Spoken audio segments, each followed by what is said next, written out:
Good morning. Welcome to this morning's webinar hosted by the Greater Manchester Good Employment Charter. And the Greater Manchester Good Employment Charter, as I'm sure many of you will be aware, is a voluntary membership and assessment scheme that aims to raise employment standards across Greater Manchester. And it's for all organisations of any size or sector. So do get involved if any of you aren't already. My name's John Wrathmell. I've worked on the Charter since 2017, and I'm the Director for Strategy, Research and Economy at the Greater Manchester Combined Authority, and have been involved in the design and development of the Charter ever since its announcement by the Mayor and other leaders in 2017. And it's brilliant to see how it's now developing into such a powerful movement of employers and employees across the city region. And this morning, we're delighted to be joined by Joeli Brearley, founder of the charity and campaigning group Pregnant Then Screwed, which works to end the motherhood penalty and supports mothers who face discrimination. And just to say before we start properly, if you can, if you have comments or questions as we're going along, then please do put them in the chat function and the question functions on the right hand side of your screen, and we'll pick them up as we go and leave some time for questions at the end as well. But Joeli, you're very welcome. And we first met in the autumn of 2017 when the Good Employment Charter was literally a blank sheet of paper. And I think for you, Pregnant Then Screwed was still relatively new as a campaign. And it was you talked then about it's very much your own experiences which drove it. So I wondered if you could start by telling us about those and how the campaign got underway. Yeah, sure. 2017, times when we could actually meet in person. Eh? I'm really disappointed actually that I couldn't be in Manchester today for this, because I moved from Manchester to York about a year ago, and I'm missing Manchester dreadfully, I have to say, although I'm not missing the rain. It doesn't really. So I set up Pregnant Then Screwed in 2015, and I set it up because I had my own experience. So when I was 4 months pregnant with my first child, I informed my employer that I was pregnant, and the next day they sacked me by voicemail. And my employer was a children's charity. So it just goes to show that no sector is immune from this. It happens across the board. And after that happened to me, I tried to access justice. I obviously thought, they can't do that. That's completely illegal. And clearly the law will be on my side and I'll be able to do something about it straight away. And it was a real challenge. I managed to get a solicitor in the end. The solicitor wrote the charity a letter to demand compensation. The charity just threw that letter in the bin. That cost me £300. And when I didn't know where my next paycheck was coming from, that was obviously terrifying. And then the next stage would be to take them to tribunal. At the same time, I went for a just general medical appointment and discovered that I was having a high risk pregnancy. And the doctor said to me, you could go into labour at any point. If you go into labour now, the baby will die. So what I need you to do is reduce all the stress in your life. You need to really make sure that you're looking after your mental and physical health. Now, obviously, at that time, the choice of being stressed wasn't a choice. I had just lost my job. I didn't know where my next paycheck was going to come from. And I'd just been told that my baby might die. But I could choose to not take that employer to a tribunal, which obviously would be an incredibly stressful process.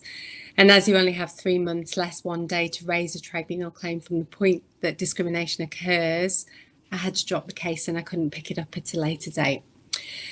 After I had my son, who is now a very healthy 7-year-old, who was fine, I started going to parent groups and talking to other mums about my experience, and discovered that far from mine being an isolated incident, that so many mothers I spoke to had really awful things happen to them from the point that they had announced their pregnancy. Either it was bullying or harassment, it was demotions, they'd been made redundant, they were sidelined in their careers, all sorts of different experiences. So I started to realize that actually this was far more common than I had anticipated. And then the Equality and Human Rights Commission had published research on the issue, which found that 54,000 women a year are pushed out of their jobs for daring to procreate. So that's 1 in 9 pregnant women. And that 77% of working mums encounter some form of discrimination in the workplace. Now, those figures had almost doubled in the last 10 years. So the situation was actually getting far graver. It wasn't improving at all. So I initially set Pregnant Then Screwed Up as a blog. It was a place for women to tell their stories anonymously. And naively, I thought if I put this blog out into the world and show people what's happening behind closed doors, that the problem will be fixed. Somebody will step in and save the day and go, what, how are we letting this happen? Okay, let's fix that. No, of course, that wasn't what happened. And as the blog grew and more women were sending me their stories, they then started asking me for help. And I couldn't help them because I'm not an employment lawyer. But fortuitously, I met a brilliant employment lawyer called Danielle Ayres, who works for Gorvins in Stockport.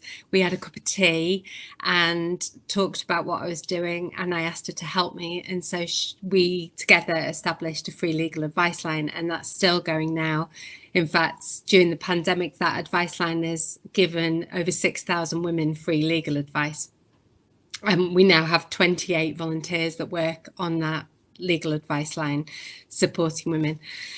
And then we thought, we really need a way to help women take employees to tribunal because it's so stressful. So we set up a peer-to-peer support program where we pair up women who've been through an employment tribunal with a woman that's about to go through that process. And then we started lobbying and campaigning, which we do an enormous amount of now, trying to get MPs, politicians to change legislation so that it works for women and mothers. And then we started running events to help women find work that works for them and rebuild their confidence. And then I set up Pregnant Then Screwed in America, Spain and Sweden. And then we set up Gendering Change, which is our sister company, which works with employers to help them make their workplace the best it can be for working parents. So we work with some of the best trainers that we found across the UK, and it can be anything from an online course to a real in-depth, it can take months, what we call a system change lab, to really help them unpick what their problems are and how they can improve their workplace for working parents. And that's coming out of a shocking experience. That's an amazing trajectory you've been on, and an amazing amount of support that you've been able to provide. But what sort of in all those experiences that you've been hearing about, and all those mothers who you've been able to support, what sort of what are the main issues that have been coming up again and again? What are the main barriers that mothers face? Well, there are plenty, and the key issue and the research supports this, is that from the point a woman announces that she's pregnant, she's seen as not as committed to her job as other types of employees. So this plays out in a variety of different ways. So often the most common story we hear is a woman's job is going great. She's doing really well. She's, perhaps been destined for promotion. Everything was going really well. She says she's pregnant. And then from that point on, she's sidelined, and perhaps her personal development reviews go from excellent to substandard, and she doesn't feel that her work has changed at all. But the way that she is viewed by her employers feels as though it has changed. And there are studies that back this up. So there was a really in-depth American study which had a panel of people compare CVs for jobs, and the only key differentiator was parental status on those CVs. And mothers were far less likely to be put forward for a job. If they were put forward for a job, they were offered a salary that was $11,000 below that of other types of employees. And then the Equality and Human Rights Commission has done research which finds that a third of employers think that women are not as committed to their job from the point that they announce that they are pregnant.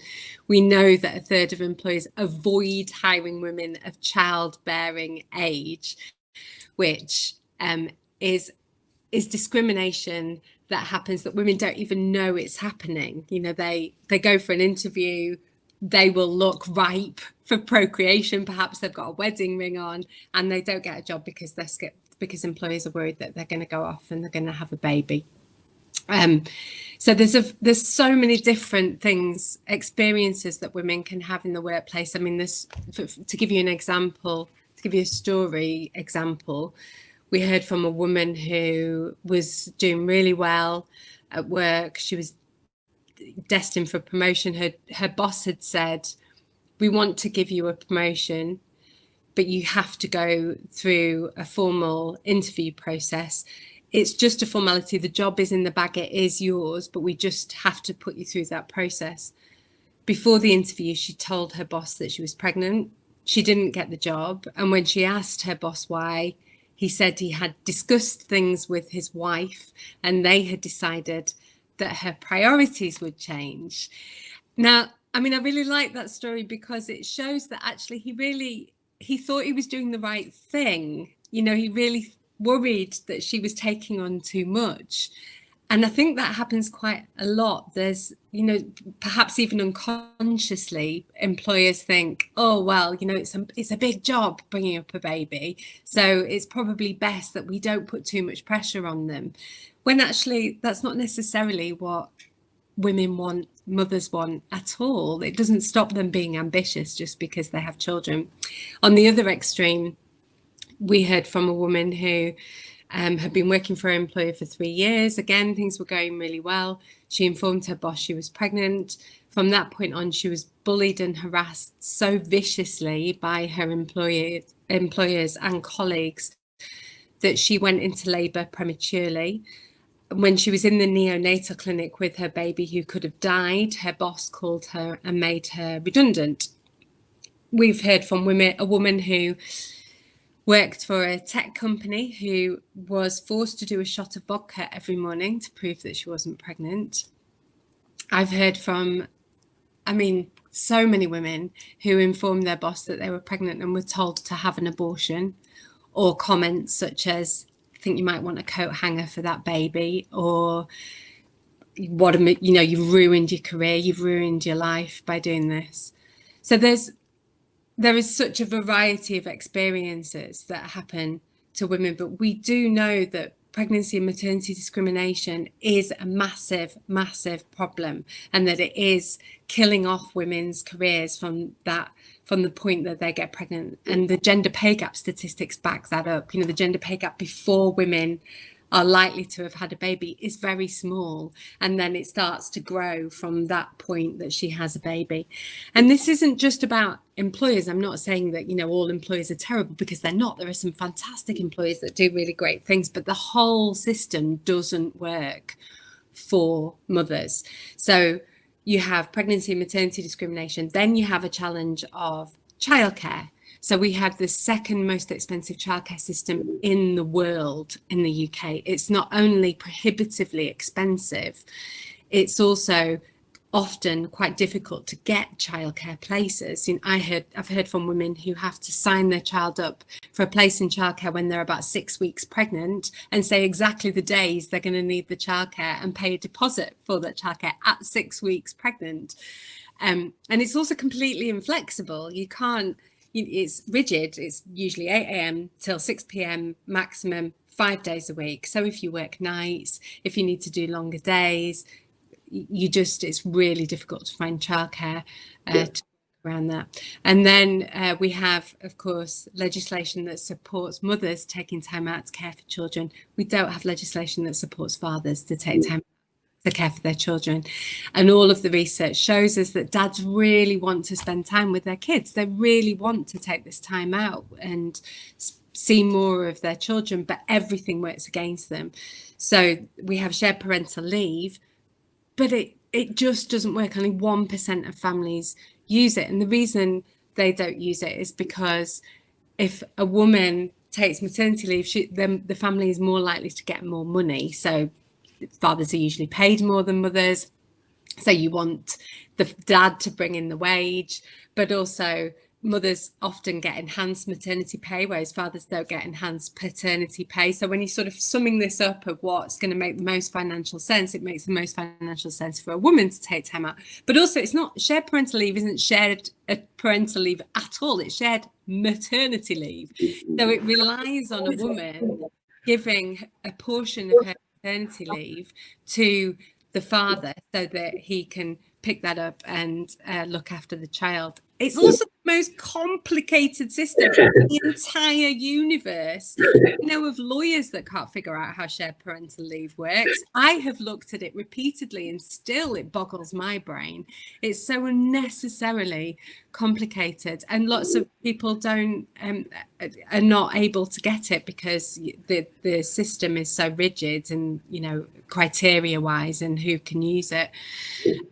So everything just seems to work against mothers having successful careers and having children.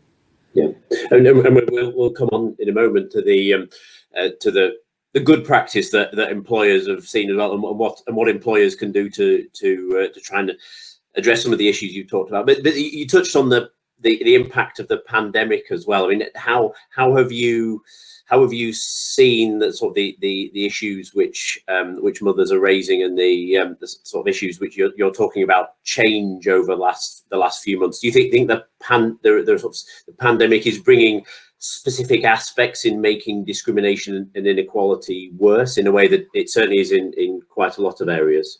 Yes.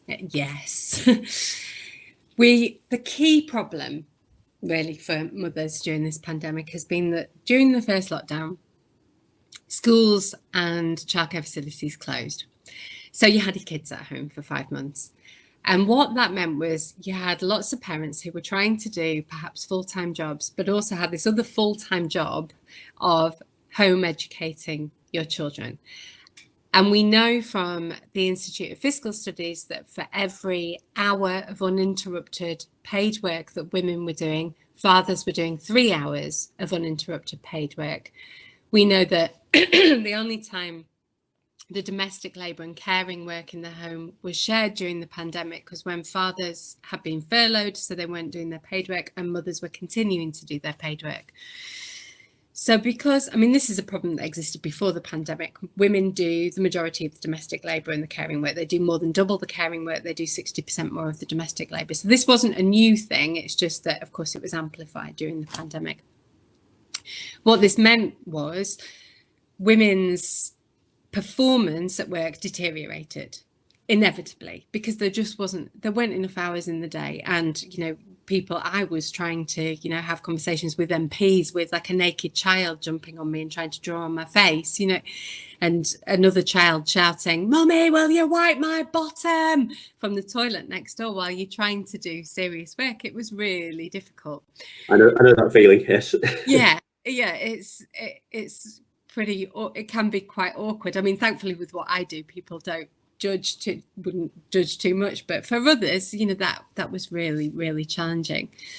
Now that we're in a position where about 40% of employers are looking at making redundancies over the next 12 months, the key criteria they're using to decide who are the first ones out are based on performance and attendance. They're based on, have you been around? Have you been doing the work? Mothers haven't. Their performance is deteriorated. Their attendance has been terrible. They've been begging to be furloughed because they've had all this extra work to do. They've been taking holiday. They've been taking sick leave to cope with all the extra work. So we are seeing mothers being the first out of the workforce. Our advice lines have had a 450% increase since the pandemic started, and it's been redundancies. The Citizens Advice Bureau found that 2 in 5 parents with children under the age of 18 will be made redundant. And statistics from the Office of National Statistics that came out in July that looked at redundancies for the 3 months up until July found that women were twice as likely to be made redundant as men were. So we're seeing this now really play out in the statistics, and it's really scary what that means. Our research of 20,000 mothers found that 15% of mothers say they expect to be made redundant over the next 6 months, or either have been made redundant over the next 6 months. And if you compare that to what's happened over the last 2 decades, so we've seen a rise in maternal employment of 9% over the last 2 decades, and that's been hard work. You know, it's been about pushing for flexible working, it's been about pushing for better childcare, it's been about pushing for better rights for parents in the workplace, and it's increased by 9%. We're now seeing a conservative estimate rollback of 15%. Once mothers are out of the workforce, it's really difficult to get them back in because they need cost-effective, good quality childcare, something we don't have in the UK, and the childcare sector is on the brink of collapse. I mean, that's a whole other presentation I could do for you. They also need to work closer to home in case their child gets sick. They need flexible working so they can manage their paid work as well as their unpaid work, and only 15% of jobs are advertised as flexible. So we're looking at a really serious gender equality issue, and that is going to impact businesses really badly, and it's going to impact the economy really, really badly. And on a related issue as well, I know that one of the issues that's been raised by our own mayor in Greater Manchester, but others as well, is the impact of the crisis on the self-employed, and particularly those who've sort of fallen through the gaps in the government support schemes. And I know that's an issue that you've got involved in as well, in terms of supporting those who've been excluded from support. Could you tell us a bit more about that? Yeah, I mean, our thing obviously is mothers, and so when the self-employed income support scheme was first announced, of course, we were really grateful for it because lots of self-employed women had been getting in touch with us saying, well, I can't work, I don't know what to do. So it was announced and it was a completely blessed relief. But then we realised that the way it works is it takes the last 3 years of earnings and gives you 80% of that average amount over the last 3 years. What it doesn't do is it doesn't exempt periods of maternity leave. So if you have had a baby in the last 3 years, inevitably your earnings are going to take a nosedive because you need to look after that baby. And so we were finding that women who had taken maternity leave were receiving a payment that was at least a third reduced, often quite a bit more than a third reduced. So we heard from a woman, a self-employed dancer. Her and her husband were both dancers, both worked for the same companies doing dancing, had earned the same amount of money. They'd had a baby in the last 3 years. Her earnings were like half of what his were. I mean, that's not fair. And also a single mum artist who, again, you know, same as her male colleagues, had the same level of career as them, had always been earning the same amount of money. Again, her earnings were about half, and she's a single mum trying to get by. And so women were being punished because they were doing this unpaid work of raising the next generation, and that's not on. So we asked Ellie Reeves, a Labour MP, to ask a question in Parliament to the Chancellor about why maternity leave had not been exempt from those calculations. And his response was, everybody has ups and downs in earnings. It could be because you've been sick, or it could be because you've taken a holiday. So he compared maternity leave to a holiday, which was possibly one of the most insulting things I had ever heard. And I mean, we were really concerned about what that means for the future of maternity leave, particularly when we leave the EU, when we Brexit. You know, our hard-won rights are up for grabs here. And if the government thinks that maternity leave is the same as going on holiday, what does that mean for the rights of mothers in the future? So we got some lawyers on board and they said, yeah, we think you have a case. This is sex discrimination. And we've been through the whole process. The judge has the case and has said it has merit, and now we're waiting for a court date. So we're hopeful that that will be successful. If it is, the mothers will get a rebate. But also, it says very clearly, don't start messing with women's rights, because we're not going to stand for it. Absolutely. And then, and the a lot of the issues that you've raised are about the statutory framework and the sort of the legal framework that we're in. But there's also, one of the great strengths of the Good Employment Charter is it's developed into a movement and about providing, you know, advice and support that employers need to improve practice. So as well as changing that legal framework, there's an opportunity as well to work with employers. So what does good practice look like, and what's the benefits for employers of thinking in a better way about these issues, and what sort of benefits would they see as a result of it? The benefits for employers are having a more gender equal workplace, and time again the research shows that the more gender equal your company is, the more profitable it is, the more productive it is. And that makes, it makes complete sense. You need people who have different lived experiences working within your organization. So women make up about 75% of household spending. You know, they're in charge of about 75% of household spending. So if you run a company that sells things, you need a lot of women on your team, because women know what women buy much better than men do. We also know that there's been some research based on London firms and London listed companies, and they're more profitable when women make up more than 1 out of 3 executives. McKinsey's done lots of research on this as well. Again, all showing that the more gender diverse your teams are, the more profitable they are. If you don't look after women when they have a baby, they'll leave.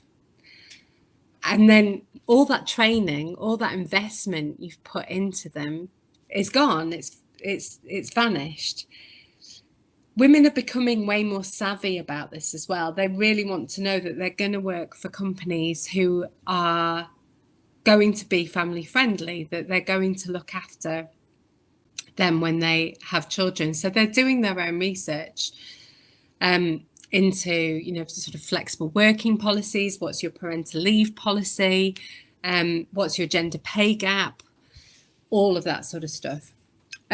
Obviously now companies have to publish their gender pay gap as well if they're over 250 employees, although they didn't have to this year, but we hope that will return next year. Companies really need to be looking at how they close their gender pay gap. Otherwise, their recruitment pool is going to reduce enormously. They're going to get less talented people wanting to come and work for them. And the way that you reduce your gender pay gap is about the motherhood penalty. It is you need to think about these challenges that women face when they have children. So good practice is it's so complex, and there's lots of things that certainly larger companies really need to unpick. But I'll tell you about a company I worked for before, a Manchester company, Future Everything, actually, which lots of you may know. After I'd had my experience of discrimination, I then got a job. I was doing freelance work and got a job. I had Theo, my eldest. 8 months later, I went back to work. I was desperate to go back to work, actually. I know lots of women aren't, but I was really desperate to get back. And I was breastfeeding, and he wouldn't take a bottle. So I had a choice of, I couldn't leave him at nursery to starve all day with no food. And so I asked my boss if it was possible for me to leave work twice a day and cycle a 5-mile round trip so that I could go to the nursery, breastfeed him and come back. And he said yes. Had he said no, I would have had to have left. I wouldn't have had a choice. I couldn't leave my baby with no food. When I went back, I asked if I could go back 3 days a week to ease me in, and they agreed immediately. I still struggled. I really struggled, and I was desperate to go back to work. So for the first 3 months, it sort of felt like everybody was speaking a foreign language. You know, I couldn't quite compute what was happening at work when people were talking, because I'd just come from this 8-month really intense experience of just caring for somebody else, not thinking about myself at all, just thinking about sleeping and what colour were their nappies, and you know, all the weird things that go through your head of trying to keep a baby alive on no sleep. And so for the first 3 months, I really had no idea what was going on at work, and I cried every single day in the toilet. I shut myself in the toilet and I sobbed every single day because I was so confused and harassed, and my employer was really good. And although he didn't have children, he said, look, I know that things are going to be really difficult for you for a few months. You just take it easy. There's no pressure on you whatsoever. And if my child got sick, I was allowed to just go and deal with it. No questions were asked. If I was late into work, nobody went, time is it? You know, people just let me get on with my job. And it took 3 months, and then everything clicked. And I was raring to go, and I was so productive. And I was a much better employee than I was before I had a baby. I just was efficient and productive and loved being at work because it was different from giving my whole self to a child. And so within 6 months, I got a promotion and a pay rise, and I asked to go up to 4 days, and I was totally on a roll. So I think what a big mistake that companies make is when women return to work, they sort of expect them to hit the ground running. They don't give them that leeway. And so we find that a really good tactic is like mentor programs, getting other parents within the organization to spend time with that employee when they come back, to just be a friend, really, and to support them, and to be able to speak to people higher up the chain if that's needed. But then, you know, companies should have really good policies for parental leave. They should be thinking about men's parental leave as well as women's parental leave. If you enhance parental leave for women, enhance it for men, because we want men to take more time out to care for their children, and you will reap the benefits of that as a result. And the Ian MacArthur had put a question in the chat about the about sort of what are the key actions or first steps that employers should take. But I mean, it sounds like there's, I mean, it's such a complex and wide-ranging issue that it's as much about, well, awareness of bias and the issues to start with, and then a sort of a wider approach of making sure that mothers are looked after in the workplace, and that employers are doing everything that they can about addressing that. Would that be a fair summary? Is it rather than there being sort of discrete actions, because every experience will vary and the issues are so widespread? Yeah, I mean, the bare basics are: make sure you know what women's legal rights are and what fathers' legal rights are. Get your head around shared parental leave if you can. Get your head around their legal rights in terms of discrimination. What should you be doing legally? Because loads of employers and managers have no idea what legal rights those employees have. Think about your flexible working policies. Be advertising your job with flexible working options. Don't just wait for somebody to come with a begging bowl and say, please sir, can I leave an hour early on a Tuesday? You know, be thinking about that up front, because again, the research that shows you'll attract a much greater pool of talented candidates if you do that. You've got so many mothers sitting at home who desperately need to work, say 4 days a week, who can't find a job. So you open up your talent pool enormously, and deal with unconscious bias, because we all have it. Women as well as men have unconscious bias towards mothers. We think they're not as committed as other types of employees. So nip that in the bud, do a lot of work around that, and show them the business reasons for making the workplace the best it can be for working parents. Apart from that, you know, you need to be working with gendering change and having a proper in-depth look at what it is your employees need, what your policies are, how you can change those policies to really work for your company and for your employees. But those are kind of, the bare bare bones of it. Yeah, which is exactly what the employment charter is trying to drive, and there's really helpful to have those sort of types of practical steps you've just described, which can then be sort of incorporated into the charter's work. But there's an excellent question from Michael Redston as well about do you think there are particular changes to legislation which can tackle these problems? And as he says, clearly the shared parental leave rules need overhauling, or should the primary focus be on campaigning and raising awareness for a culture shift? I mean, what's your view on the balance between those two? It's both. You've got to change perceptions of people towards mothers. I mean, when we talk about pregnancy and maternity discrimination, I often get people going, it's the 21st century, for God's sakes, what's going on? But actually, these rights are very new. That, you know, it's only the 70s that women got any work-based rights whatsoever. So the Equal Pay Act came in 1970. In 1975, we got the Sex Discrimination Act.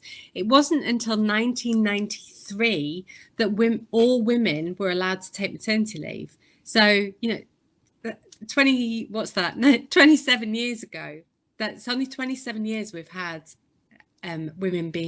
all women being able to take maternity leave. That was an EU directive, by the way. Thank you, EU. And it wasn't until 2003, I think it was, that they increased that, 2006, that they increased that to 52 weeks for mothers.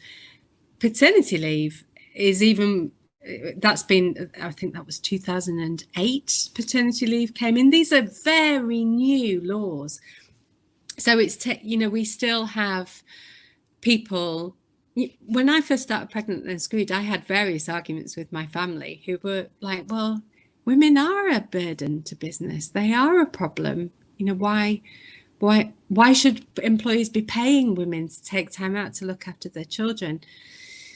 A lot of people don't realise that unless you enhance maternity leave, the government pays it. Well, it comes from your own national insurance contributions, actually, that 102% if you're a small company, you get as a rebate, and it's 93%, I think, you get as a rebate if you're a larger company. So there's lots of misconceptions around this area. And the British Social Attitude Survey found that 1 in 10 British people don't think that parents should have any right to maternity leave whatsoever, any paid right to maternity leave whatsoever. 1 in 3 think that women with children under the age of 5 shouldn't be working. So there's a massive culture shift that needs to happen. And there's a massive culture shift that needs to happen if we want men to take more time out to care for their children. We know that men face more severe discrimination in the workplace if they try and ask for flexible working, if they try and ask for time out to care for their child. Their employer looks at them like they've got two heads, you know, in a lot of cases. Why would you want to look after your own child? You're a man, you know. So we'd spend a lot of time trying to do that culture shift, trying to talk about this issue and trying to help people understand that this is really positive, that really positive, wonderful, brilliant things can happen if we create equality in the home as well as equality in the workplace, and if we allow parents to take the time out they need to raise a child. The legislation obviously can lead this, so we really want to see the government do some really adventurous changes to legislation so that we can fix this problem. And the key areas are paternity leave, so properly ring-fenced, properly paid paternity leave, so 3 months at 80% of salary for dads. And then you'll see dads taking time out of the workforce in their droves. We've seen that in Sweden, we've seen that in Quebec, we've seen it in Norway, in Denmark and Finland. If you ring fence it and say that portion is yours and we will pay you to take that time out, they'll do it. And then we'll start to trigger that culture shift. We need cost-effective childcare. Childcare is an absolute nightmare in this country and is on the brink of collapse. Without childcare, mostly mothers will be forced out of the workplace. And we need laws around flexible working. And the you've actually just started answering this, but the Kathy McDonough had asked an excellent question in the chat about what we can learn from other countries and their approach to flexible employment and parental leave. So, are there other examples that you'd point to as well as the ones you mentioned a moment ago? Yeah, I mean, you can go from one extreme to the other. So if you look at America, capitalism waits for no one in America, particularly pregnant and birthing mothers. 1 in 4 women in America go back to work after 10 days after giving birth because they have no right to maternity leave whatsoever. There is no paid maternity leave in America, and there's no paid holiday in America. So the majority of employees can access 10 days off a year. So they use that 10 days after they've had a baby. And what we see as a result is more women drop out of the workforce when they have a baby. We see greater infant mortality than we do in other countries as a result of that. We, really devastating mental health impacts as a result of that. None of us want to live to us that's absolutely barbaric, and it is. And then you look at Sweden. So Sweden had shared parental leave from 1975. They allowed both men and women to take time out to care for a child after it was born. And since they were the first country to allow both parents to take time out, and they've since increased it. So in Sweden, you can access, I think it's the mother has 3 months, the dad has 3 months, and it's 90% of salary. And then it's up to 1.5 years between the two of you, and you can split the rest of the time. And we see that marriages are happier. People are more likely to stay together. Women do much better in their careers than men do. The gender pay gap is much smaller. The well-being of people is much better. And people have more money. They have more money to spend. And there are just so many wonderful benefits from it when you look at other countries who've really taken the lead, particularly on this parental leave area. Also, in terms of flexibility, so again, in the Scandinavian countries, in Denmark and in Sweden, they work far fewer hours than we do in the UK. Actually, in the UK, we won the crown in 2019 for the unpaid overtime capital of Europe. We work on average 10 hours per week, unpaid, more than we're meant to. And that is, it's killing people. Mental health is deteriorating, but also it's killing mothers' careers because mothers cannot compete in an environment like that. If little Johnny has finished nursery at 6 p.m, we can't leave him sat on the doorstep with a packet of beef flavoured hula hoops and hope he'll be okay. We have to leave the workplace. We have to go and get our child. And so those that are staying at work and, putting in this overtime are the ones that are getting promoted in British companies, because we have this obsession with presenteeism. We think if you're staying at your desk and you're working really long hours, then you must be doing really, really good at your job. And it's just nonsense. We're not productive at all. So we've got a lot to learn, I think, particularly from the Scandinavian countries and the way they do things. Yeah, so that issue of presenteeism, and perhaps another one that's become even more challenging in a way during the COVID crisis, as people have been working from home, and then the lines between work and home blurs, and that's something else that's certainly come up during the crisis. We've got a question from Carol Halford as well in the chat.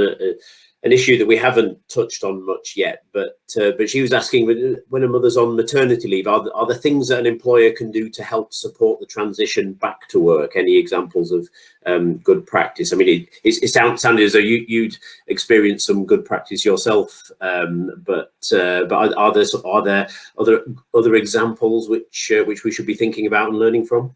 You can use keeping in touch days, but keeping in touch days, you have 10 days throughout your maternity leave where the woman can come back into work and can feel like she's she's literally keeping in touch with the workplace, and those tend to be really, really good. We see really positive benefits from women using keeping in touch days. There is no legal obligation for a company to offer them. There's no legal obligation for the employee to say, yes, I'll do those keeping in touch days, but they are available, and they should be paid at the same rate you pay a woman normally, who, normal day rate.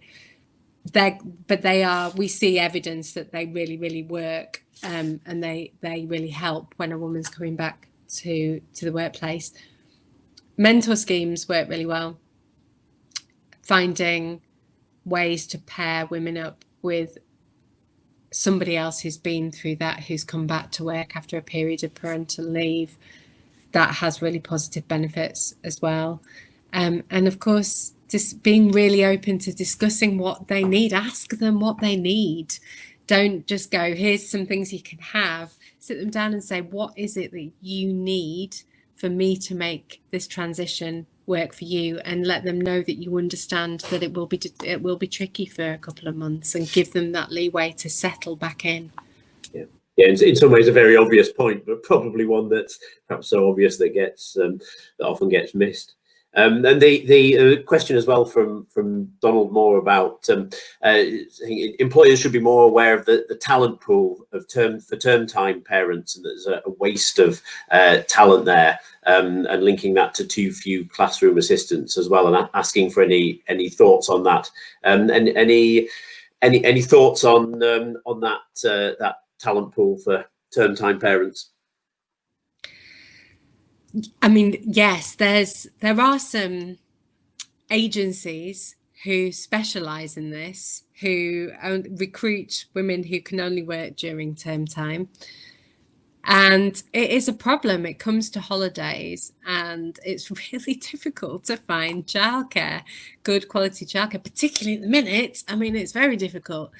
And so there are many, many parents, particularly women, who really would like to just work during school hours. They'd like to work 9 until 2:30 during weekdays, and not work during term time. And I know of a couple of employers who've put jobs out that fit that, and they've been absolutely inundated with CVs and with applications from really talented women. So, I mean, if you want to open you want to increase your talent pool, if you want to recruit some fantastic women, then think about what it is that they need, rather than what it is that you feel that your company needs, and try and adapt jobs to them. And you will be so surprised with the quality of applications you get through. Yeah. Another good example of the benefit to employers as well as mothers and fathers in this, from putting in place excellent practice as well. Joeli, I think you've answered all the questions that have come through, and thank you very much for those, which have been an excellent. So, is there anything else you wanted to pass on? Any issues which you thought needed raising and we haven't covered so far, or any final thoughts on lessons for employers who are engaging with the Good Employment Charter? I think there's a real worry at the moment with people. Obviously, the majority of employees are working from home because of the pandemic, and that can feel like a really positive, wonderful thing for gender equality. Lots of women in particular have been fighting for rights to work from home for a very long time. And before the pandemic, it was about 5% of employees work from home. During the pandemic, it's been about 48% of employees have been working from home. So that very quick transition to home working felt like something we could never, it would have taken us years and years and years to create that, but a pandemic, and it was, magically happened. And that does have some positive benefits, particularly for people with disabilities, for people who have caring responsibilities, so that they're around to collect their children. They don't have to do this long commute. But there are downsides that we really, really need to be aware of. And as you alluded to before, John, we're seeing more presenteeism than we were when people were in offices. People feel that they need to look like they're on the computer all the time, and there isn't this, that because you're sitting in your house, for many, they're rolling out of bed onto their computer and they're not able to separate their home life from their work life, and that is having really negative impacts on lots of people's mental health as well. And what lots of employers have said to me is that they want to move to a more blended way of working in the future. So they want to give employees the opportunity to work from home if they would like to, but also to come into the office if that works for them. And that sounds wonderful, but we really need to tread cautiously, because what could happen is that those without caring responsibilities and those who don't have a disability will be going into the office, perhaps to get away from the children, some people, but also because, you know, it's great to hang out with your colleagues and to have chats around the water cooler and to socialise with them after work. So lots of people that don't have a reason to be at home will be going into work. Those people will be in the meeting rooms making the big decisions. They will be networking. They will be building those connections. Whereas the people with caring responsibilities, usually women, will be at home missing out on that. And I worry that it will create a new hierarchical structure. It will mean that mothers are again separated, their distance from those decision-making forums. And I think it's something that companies really need to be aware of when in their future planning. Yeah, absolutely. And I'm sure that's right, and something that the Good Employment Charter is going to need to wrestle with and engage with over the coming months as well, because yeah, I'm sure all of those issues you've just identified are going to be very real ones for employers. Joeli, thank you again. That's been brilliant, and thank you all for those who've joined today and added comments and questions to the chat as well. I'm sure most of you will be well aware of and involved in the Good Employment Charter and its work, but if any of you aren't, then please do have a look at the website and get involved as a supporter. And Joeli, thanks for not just joining the webinar this morning and speaking so passionately and persuasively about these issues, but even more so for the impact that you've been having on workplaces and for mothers, and the improvements that have been made in Greater Manchester and elsewhere on the back of your campaign. And as you've described this morning, there's a huge distance to go, but at the same time you've been driving change as well, and I think we all owe you a huge debt of thanks for that. And finally, a plug. You've got your debut book coming, Pregnant Then Screwed: The Truth About the Motherhood Penalty, which will be coming out in March, and is available to pre-order now. So just for everyone to be aware of that. Done. Plug done. The next event, you should be able to see it on your screen there now, is in our webinar series is on age-friendly employment. So please do join us again for that on the 9th of December. There'll be more details arriving in your inbox soon. And so thank you again to Joeli, and thank you to all of you, and we look forward to seeing you again then. Thank you.